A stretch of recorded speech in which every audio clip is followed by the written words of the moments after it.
Pray then in this way.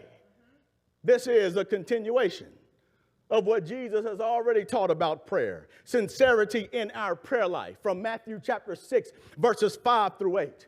And you will remember that as Jesus taught on sincerity in our prayer life, that Jesus taught us how we should pray and how we should not pray.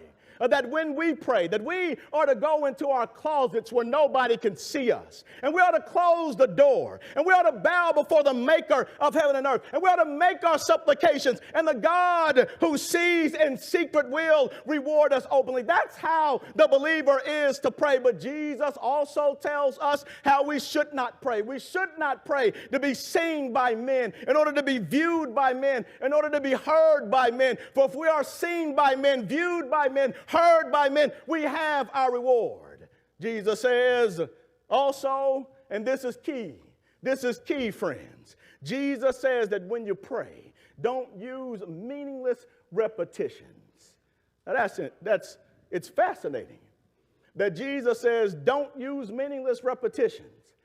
And when it comes to what has been incorrectly categorized as the Lord's Prayer, what we've done is we've turned the Lord's Prayer many times into meaningless repetition. That many times that when people utter the Lord's Prayer, their minds are far from what the Lord's Prayer is actually teaching.